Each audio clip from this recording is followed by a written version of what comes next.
Howdy folks, it's me, Josh. When you think about ancient China, the first thing that probably comes to your mind are its many dynasties and emperors, and its dynastic cycle bringing one dynasty to power, seeing glory and success before weakening and being overthrown. But it can be hard to believe that this China wasn't that ancient after all. In fact, it wasn't until only a little over 100 years ago that dynastic China would cease to exist. But after China's last dynasty fell, one man attempted to bring back dynastic rule and nearly succeeded. So what if that changed? What if, in an alternate timeline, instead of a republic, China had continued its ancient tradition and established a new dynasty? So first, how exactly did this situation come about? In the late 19th century, China was under the rule of the Manchu Qing Dynasty, which had ruled since the mid-1600s. And though the Qing saw successes at first, the 19th century wouldn't exactly be too kind to them, being dubbed the Century of Humiliation. By the 19th century, China had fallen far behind Europe in terms of technological development. And as European empires began to spread across the globe, China would get repeatedly whacked by foreign powers, such as Britain in the Opium Wars and Japan in the First Sino-Japanese War, leading to immense foreign influence in China. As a result, many in China began pushing back against the Qing government, calling for modernization and reform. And to their credit, the Qing did try to do so on numerous different occasions, resulting in the creation of powerful modernized armies such as the Beiyang Army. However, conservatives in the Qing court would repeatedly thwart attempts to reform, and when the First Sino-Japanese War broke out in 1895, China would be easily defeated by Japan. Needless to say, nationalists in China were sick of this, as some, such as a man named Yat-sen, would begin pushing for the outright overthrow of the Qing dynasty and the institution of a republic. And as time went on and the Qing dynasty continued to fail at reform, discontent continued to grow, resulting in numerous revolts breaking out. In October of 1911, after the Qing had attempted to nationalize the construction of local railways, revolutionaries in Wuchang would stage a protest, with the Qing sending in the military. Some of the revolutionaries had made some bombs in preparation for a potential revolt, and on October 9th, one of them accidentally went off, with the Qing now pushing for the arrest of revolutionaries, with a revolt breaking out the next day, starting the Wuchang Uprising on October 10th, 1911. The uprising proved successful, repelling Qing forces, leading the revolt to spread all across southern China and even into Mongolia and Tibet, starting what would be known as the Xinhai Revolution. Sun Yat-sen would then assume leadership of the rebellion and proclaim the Republic of China with himself as its provisional president. Now, let's shift gears over to a man named Yuan Shikai. Yuan Shikai was a general in the Qing military and was placed in charge of the Beiyang Army, the most powerful and modernized force in all of China. And after the revolt broke out, the Qing government quickly called on Yuan to help them stop the rebellion. And this is when Yuan realized something.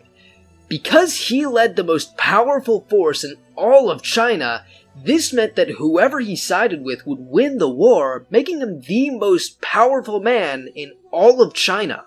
Yuan would end up gaming the Qing government, forcing the regent to resign and making him prime minister. However, he then realized that, if the Qing were to win, they wouldn't need him anymore and would just cast him aside. So he then began negotiations with the revolutionaries, agreeing to force the child Xuantong emperor, better known as Pu Yi, to abdicate, if he could replace Sun Yat-sen as the provisional president of China. The revolutionaries, who were in a weak military state, agreed, as the Qing dynasty would end, with Sun Yat-sen leaving Chinese politics and Yuan Shikai becoming the provisional president. Yuan ruled essentially as a military dictator, centralizing authority in himself.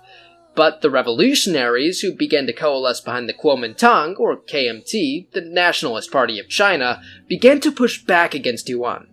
In 1913, the KMT won a massive victory in the parliamentary elections, which seemed to signal that they were about to wrestle power away from Yuan Shikai. That is, until their leader was mysteriously assassinated. I'm sure that Yuan had nothing to do with it. But anyways, after this, Yuan would bribe and threaten the KMT members of parliament into electing him to a 5-year term as president, which the revolutionaries weren't happy about. Sun Yat-sen would help to stage what came to be known as the Second Revolution, meant to oust Yuan Shikai, but due to Yuan's hold over the military, the revolution proved a failure, with Yuan solidifying his control. After this, Yuan completely reorganized the government. He would begin to clamp down on the KMT and dissolve the parliament, replacing it with 66 of his own dudes, and even reorganize provincial governments, putting a military general in charge of each province, which would soon after come back to bite him. Meanwhile, under the influence of Chinese monarchists, who argued that the only way to ensure stability in China would be a return to traditional dynastic rule, Yuan began to seek the imperial title. However, in order to disguise his ambition, Yuan's National Congress would beg him to become emperor, with him politely declining each time, until, on November 20th, 1915, he would reluctantly accept, taking the name of the Hongxian Emperor, ironically meaning constitutional abundance, setting January 1st, 1916 to be the first day of the Hongxian era of the new Empire of China. Yuan assumed that the general populace, as well as the international community, would support him. However, he couldn't have been more wrong. Many people in China were furious at him for this, as demonstrations against him were held, and many of his closest supporters turned on him. But that wasn't his main problem. His main problem was that he lost the support of the military, as if he were to reign as an emperor, this would mean that he wouldn't need to rely on the military for support anymore. The military governor of Yunnan province would declare independence, launching a revolt against Yuan, as several others followed suit, ultimately starting what would come to be known as the National Protection War. Yuan had initially gained the support of Britain and Japan, but after this, they quickly backed out and refused to give aid, and many in the Beiyang army, not having been paid yet, didn't put up a serious fight, leading to numerous defeats on the battlefield. In the end, Yuan would be forced to abdicate before dying of uremia a few months later on June 6, 1916. And with this victory, the military governors would assume full control of their respective regions as the central government lost all power, plunging China into what would be known as the warlord era. And it wouldn't be until after a long civil war, as well as a brutal war with Japan, that China would eventually be reunited by the Chinese Communist Party. But what if that changed? What if, in an alternate timeline, Yuan Shikai's attempt at returning to dynastic rule had succeeded? Now, in our timeline, his attempt to do so was doomed from the start, so it's not possible to change anything about his brief time as emperor or the National Protection War that would allow for his reign to continue. However, there is one key thing that we could change before that would. The best way to do this would be to have it so that Yuan Shikai never gives provincial authority to his generals. So, as a result, when he proclaims himself to be emperor, there wouldn't be any military governors to rebel, and therefore wouldn't be any basis for the National Protection War. Now, this isn't to say that there wouldn't still be rebellions, nor that he wouldn't still lose support from his generals. There would still be rebellions, but without the pre-established militaries run by the military governors, revolutionaries wouldn't be able to mount a serious effort against Yuan Shikai, nor would his generals be interested in fighting for the revolutionaries who wanted to remove them from power anyways. Instead, Yuan Shikai's generals would probably attempt to stage a coup, ousting Yuan Shikai and placing one of their own in power instead. But for the sake of the scenario, we're going to assume that the coup attempt fails as the disloyal generals that rebelled against Yuan are arrested for treason. And once again, Yuan Shikai would cement his personal control over the government as he proceeds with his plan, being crowned as the Hongxian Emperor of the new Chinese Empire, gaining international recognition. However, it wouldn't last long though, as the Hongxian Emperor would end up passing away only a few months into his reign.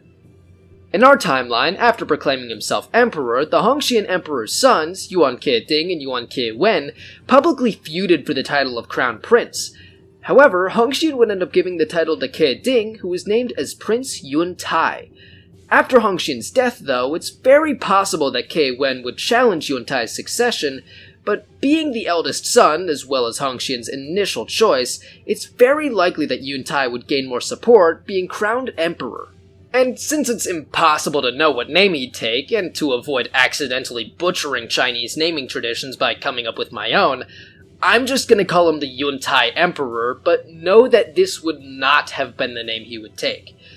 Anyways, the Yuntai Emperor would continue to push for centralized authority. He would also push for industrialization and modernization of the military in order to allow China to be able to compete with Western powers, and especially Japan, as well as continuing his father's purges in the military in order to ensure loyalty. And though this would mean that a great number of talented generals would be removed, it would also ensure that the military would never rise against the imperial government again. And though the KMT would remain, Yuntai's solidified rule and foreign support for Yuntai would make them a non-issue. After World War I, it's very likely that China would begin great cooperation with Britain, Germany, and especially the United States, who would be a key ally against Japan, as China would work with Germany to help with modernization of the military. Over in Japan, they'd still probably seek expansion into China, seeing the purges as a sign of military weakness. So, in 1931, Japan once again invades Manchuria, and remembering the First Sino-Japanese War, they would expect a disorganized Chinese military to fold and surrender. However, at this point, the purges would have been over with powerful, loyal generals in place, and with strong central leadership and a good amount of industrialization and militarization over the past decade and a half, the Japanese would be crushed by the Chinese, being forced back to Korea. This defeat would leave the Japanese bitter, and a few years later would once again launch a massive, sweeping invasion across the Chinese coast and once again into Manchuria, committing numerous dehydrations against Chinese civilians along the way. The Chinese would fight back, rather effectively, but it wouldn't be until the US gets involved, stopping Japan outright, that China would eventually win once again. Following victory in the war, China would secure their dominance over East Asia once again as the Yuntai Emperor becomes a national hero, the savior of China. And with the dynastic system still in place, the wealthy in China would push the government to take anti-communist stances as China ends up joining the Western Bloc against communism. And after the end of the Cold War, China emerges as one of the leading powers on the world stage, very likely challenging the United States for influence, not just in Asia, but around the world. In the end, though, with the dynastic system intact, the Chinese Empire lives on as China maintains its ancient traditions. But in time, though, as the dynastic cycle continues, the new dynasty will inevitably meet its fate. So I hope you enjoyed today's video. If you did, make sure to stick around for more. And hey, you could also, maybe, subscribe or something. So that's it for today's video. Well, till next time, see ya.